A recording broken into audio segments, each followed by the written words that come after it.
আসন্ন বিধানসভা নির্বাচনকে সামনে রেখে বীরভূমের নানুর বিধানসভার থুপসারা অঞ্চলে তৃণমূল কংগ্রেসের উদ্যোগে জোর কদমে অনুষ্ঠিত হল নির্বাচনী পদযাত্রা ও পথসভা। এদিনের কর্মসূচিতে উপস্থিত ছিলেন নানুর বিধানসভার তৃণমূল প্রার্থী বিধানচন্দ্র মাঝি ও নানুর ব্লকের যুব সভাপতি হুমায়ুন শেখ। তাদের উপস্থিতিতে কর্মী সমর্থকদের মধ্যে উৎসাহ ছিল চোখে পড়ার মতো। এদিন থুপসারা অঞ্চলের বিভিন্ন এলাকা পরিক্রমা করে পদযাত্রা করা হয়। তৃণমূল কর্মী সমর্থকদের বিপুল অংশগ্রহণে পদযাত্রা কার্যত শক্তি প্রদর্শনের রূপ নেয়। দলীয় পতাকা, স্লোগান এবং প্রচারের মাধ্যমে গোটা এলাকা সরগরম হয়ে ওঠে। নির্বাচনের আগে এই কর্মসূচিকে ঘিরে থুপসারা অঞ্চলে রাজনৈতিক তৎপরতা আরও বৃদ্ধি পেয়েছে বলে মনে করছে রাজনৈতিক মহল।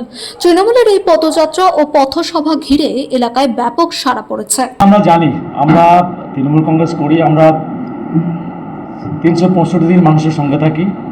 শুধু আজকে ভোট এসছে বলে যে ভোটের আগে প্রচার করছি তা নয়, আমরা সবসময় মানুষের সুখ দুঃখে থাকি, মানুষের সেন্টিমেন্ট আমরা বুঝি। আমরা জানতাম যে ভোটের আগে পরিযায়ী পাখির মতো বিভিন্ন রাজ্য থেকে এসে, কেন্দ্র থেকে এসে মানুষের মন জয় করা যায় না, সেটা বিজেপি কোনোদিন পারল না। দাদা 4 তারিখে ডিজে বাজানোর কথা বললেন, যদি বলেন। 24 তারিখেও বাজবে। ধরুন ডিজে বেজে তো আমরা তো জয়ের আনন্দ করবো, তাই না? আমরা ডিজে কখন বাজে? আবির খেলবেন? সব খেলবো, সবুজ আবির খেলবো, ডিজে বাজাবো, সবই হবে। মানুষ ডিজে বাজে কখন? উৎসবে, অনুষ্ঠানে। সেদিন চারিদিকে জোড়া ফুল ফুটবে, স্বাভাবিক মানুষের আনন্দে ডিজে বাজাবে। বলছে প্রায় 75,000 লাঠি কেটে রাখা হয়েছে। দেখুন, যাদের যেমন সংস্কৃতি তারা সেরকম বলবে, আমরা এই নিয়ে মন্তব্য করতে চাই না। যার যেমন সংস্কৃতি সেরকম করবে, ওরা নিয়ে কোনো মন্তব্য। আমরা চাই যে মানুষ নির্ভয়ে তাদের গণতান্ত্রিক অধিকার প্রয়োগ করুক, মানুষ লাইন দাঁড়িয়ে ভোট দেখ এবং জোড়া ফুলে তারা ভোট দেখ এবং মানুষকে, গণতন্ত্রকে জয় করুক। কত ভোটে জিতবেন বলে আশাবাদী? এবার আমরা সবসময় বলে আসছি যে আমাদের টার্গেট হচ্ছে গতবারের যে রেজাল্ট সেটাকে ডিফিট করা। আমরা 84,000 ভোটে জিতেছিলাম, এবছর আমাদের টার্গেট 1 লক্ষ ভোটে জেতা, এবং আশা করছি মানুষের যা উচ্ছ্বাস, মানুষের সমর্থন, মানুষের যে আশীর্বাদ আমাদের সঙ্গে আছে, অবশ্যই সেই লক্ষ্য আমরা অর্জন করতে পারব।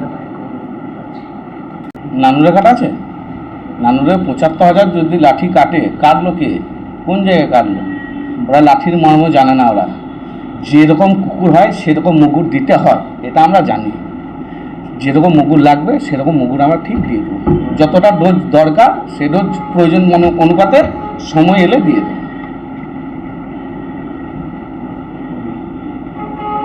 4 তারিখে ডিজে বাজাবেন, সবুজ আবির খেলবেন বলছেন, মানে 4 তারিখে কি ডিজে বাজাবেন, সবুজ আবির? ডিজে বাজাবো, কোনো জায়গায়, সব জায়গায় তো ডিজে ঢুকবে না। কোনো জায়গায় লান্না লাগবে, লান্না দিয়ে দেবো। কোনো জায়গায় ছোটো বক্স, আবার কোনো জায়গায় মাইক দিয়ে ছেড়ে দেবো। চরমও দেবেন? না, ওসব আমরা বিশ্বাসী নয়, প্রয়োজন নেই। যেখানে যা প্রয়োজন সেখানে সেটা দিয়ে দেবো। এবার কোন জায়গায় কী প্রয়োজন সেটা দেখতে হবে, সেটা আমরা 23 তারিখে মোটামুটি বুঝতে পারবো যে কোন জায়গায় কতটা কী প্রয়োজন আছে।